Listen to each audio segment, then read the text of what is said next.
Picture this. It is late Friday night. Most of the world is asleep or distracted by the latest celebrity scandal. But inside the data centers of the central clearing banks, the lights are blazing. They call it a system maintenance window. I call it a crime scene. While you sleep this weekend, a new protocol is quietly coming online. They passed it. The Digital Currency Act is effectively taking effect right now. This is not about convenience. This is not about faster payments. This is about the total enclosure of your financial life. If you try to withdraw $5,000 in cash on Monday morning, do not be surprised if you trigger a red flag. The era of anonymous transaction is ending. The gap between your money and their control just vanished. Welcome to the few who are actually paying attention. I need you to turn off the television right now. Close the other tabs on your browser. Put your phone on silent. What I am about to share is the autopsy of your financial freedom, and you need to hear every single word. This is not a drill. Before we dig into the code, I need to know where my witnesses are. Are you watching this from New York, London, or Sydney? Let me know in the comments below. Let us dissect the anatomy of this trap. To the untrained eye, the Digital Currency Act looks like a modernization effort. The talking heads on the news will tell you it is about fighting money laundering, stopping tax evasion, and making your transactions instant. They use words like efficiency, inclusion, and safety. But when you strip away the marketing language and look at the source code, you see something entirely different. You see a prison being built byte by byte. We need to understand the fundamental shift that is happening this weekend. For the last few centuries, cash and even traditional bank deposits operated on a premise of neutrality. If you had a $20 bill in your hand, it did not matter who you were. It did not matter what your political views were. It did not matter where you were standing. That $20 bill was a bearer instrument. It worked. It had finality. The transaction was between you and the merchant. The new system changes the legal and technical nature of money itself. We are moving from money as an asset to money as a programmable coupon. The core mechanism relies on a concept called programmability. Under the new digital currency framework, money is no longer a static store of value. It is now code. And code can be rewritten. The central planners can embed logic into every single unit of currency in your digital wallet. This is what they call smart contracts, but there is nothing smart about it for you. It is a set of conditions that you must meet before you're allowed to spend your own earnings. Imagine this scenario. It is the middle of the month. You go to the grocery store to buy a steak for dinner. You tap your phone. The terminal flashes red. Declined. You have money in the account. You have worked hard for it. But the smart contract embedded in your digital currency has triggered a limit. The algorithm has determined that you have exceeded your carbon footprint allowance for the week. Or perhaps you bought meat yesterday, and the Central Health Protocol dictates that you should only buy it once every 3 days. The money is there, but it is frozen by a line of code. This is the death of fungibility. $1 is no longer equal to another dollar. A dollar in the hands of a compliant citizen is worth 100 cents. A dollar in the hands of a dissenter is worth 0. This is made possible by the integration of the ISO 2022 messaging standard. This is the technical backbone that is being rolled out globally right now. In the old system, a payment instruction was simple. It just said, move $10 from account A to account B. That is it. But under ISO 2022, the payment instruction carries a massive payload of metadata. It carries data about who initiated the transaction, where they are geographically located, what specific items are being purchased, and the purpose of the transaction. Every time you spend, you are feeding a surveillance engine. This data is not just stored, it is analyzed in real time by artificial intelligence. They are building a profile of your life based on your liquidity. They know if you are buying ammunition. They know if you are donating to an opposition political party. They know if you are buying medicine that reveals a private health condition. And because the money is programmable, they can stop you before the transaction even settles. But the mechanism gets darker. We must talk about the concept of expiration. This is the ultimate dream of the Keynesian economists who run the central banks. They hate savings. They believe that your savings are a leakage from the economy. They want you to spend. Under a cash system, they could not force you to spend. You could hide cash under a mattress. I see, but with a fully digital currency, they can implement what is known as negative interest rates with ruthless efficiency. They can program your money to decay. They can issue a digital dollar that expires in 30 days if it is not spent. Imagine receiving your salary on the 1st of the month with a timer counting down. If you do not spend it by the 30th, 10% of it vanishes back into the ether. This forces the velocity of money to accelerate artificially. It strips you of the ability to build capital. It keeps you on a hamster wheel of consumption, living paycheck to paycheck, not because you are poor, but because the system prohibits wealth accumulation. Furthermore, this weekend's activation connects your wallet directly to your digital identity. In the past, you could function in society without a digital ID. Cash allowed for that anonymity. Now, your ability to participate in the economy is tethered to your digital standing. If your social credit score drops, or if you are flagged by a government agency, they do not need to send police to your door. They simply turn off your wallet. You are digitally exiled. You cannot buy food. You cannot pay rent. You cannot purchase a train ticket to leave. You are locked out of the civilization you helped build. This is why the restriction on cash is the most critical part of this operation. As long as cash exists, you have an exit ramp. You have a way to transact outside of the surveillance grid. That is why they are making cash difficult to use. That is why they are closing ATM machines. That is why they are lowering the threshold for cash reporting to $600. They are closing the escape hatches one by one, herding the population into the digital slaughterhouse. The banks are complicit because this shifts the liability. In a crisis, your deposits are no longer your property. We saw this with the bail-in laws. Now, with digital currency, the seizure can be instantaneous. There is no run on the bank because there is no bank lobby to stand in. There is just a server, and you do not have the admin password. If you think this sounds like science fiction, check your banking app's terms of service updates from this past week. Look for the section on suspension of access. It is already there. To understand where we are going, we must perform a forensic audit of where we have been. The arrogance of the modern investor is believing that this time is different. That technology changes human nature. It does not. The tools change, but the tyranny remains exactly the same. What is happening this weekend is not a new invention. It is simply the digital upgrade of a very old playbook. We need to rewind the clock to the year 1933. The United States was in the grip of the Great Depression. The government had printed too much money and needed to reset the system. On April 5th, President Franklin D. Roosevelt signed Executive Order 6102. It made it illegal for American citizens to hoard gold coin, gold bullion, or gold certificates. Notice the language they used. They did not say save. They said hoard. They took a prudent financial habit, protecting one's purchasing power, and rebranded it as an act against the state. They criminalized self-preservation. Its citizens were forced to turn in their gold to the Federal Reserve in exchange for paper money. Paper money that the government then immediately devalued.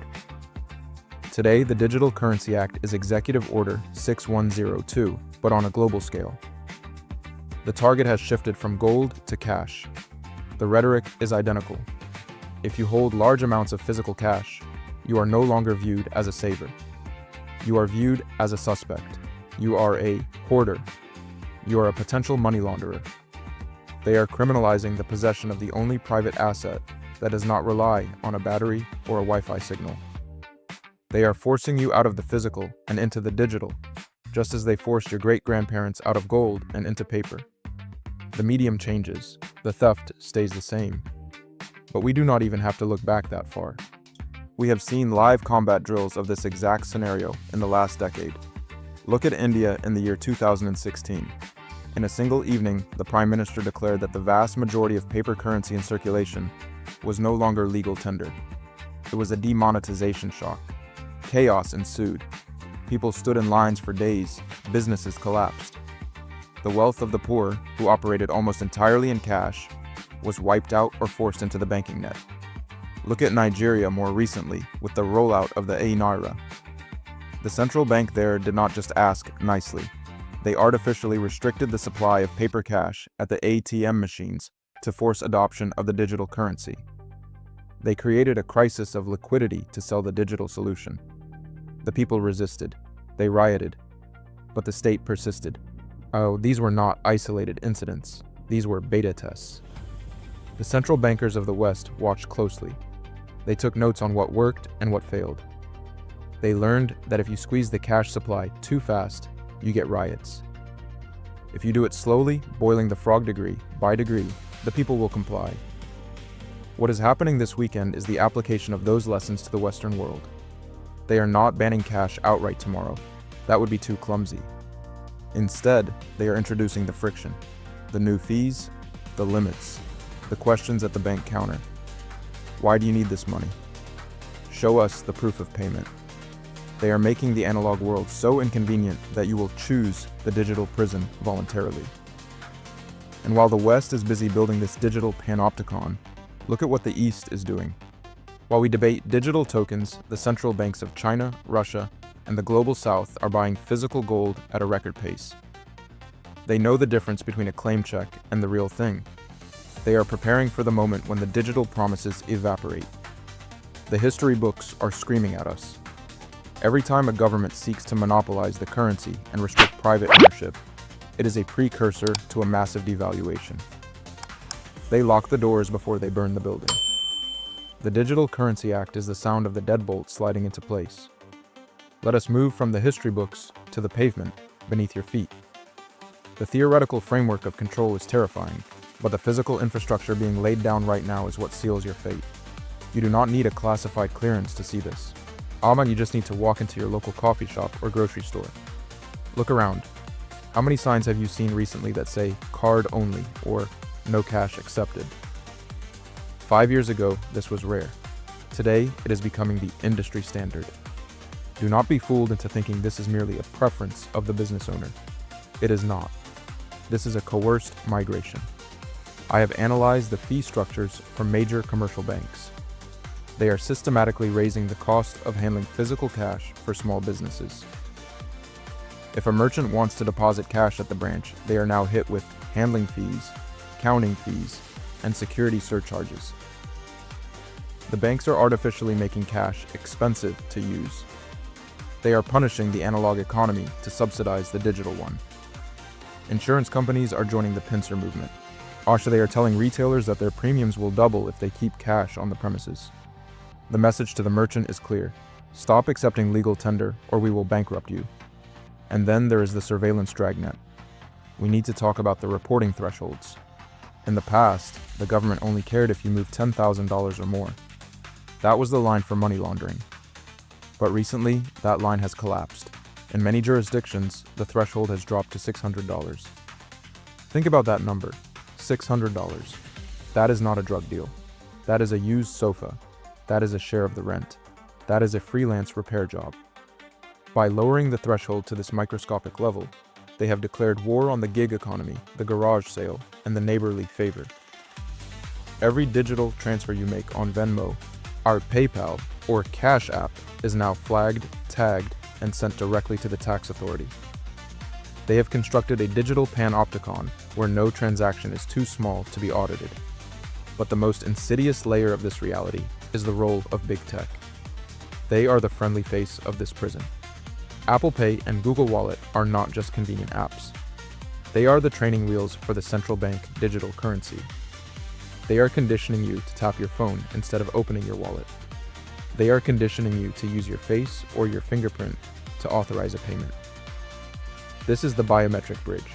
Once you are comfortable paying with a scan of your retina or your thumbprint, the switch to a state-controlled currency is seamless. You will not even notice the difference. The interface stays the same, only the master of the ledger changes. We are also seeing critical shortages in the supply chain of physical autonomy. I have looked at the data from bullion dealers and private vaulting services. There is a silent run on non-digital assets. The premiums on silver eagles and gold buffaloes are decoupling from the spot price. Why? Because the smart money knows what is coming. They are trading their digital digits for physical ounces while the window is still open. This industrial shift is creating a two-tier society. Tier 1 is the banked and compliant. They have high social credit, they use the apps, and they have zero privacy. Tier 2 is the unbanked or the debanked.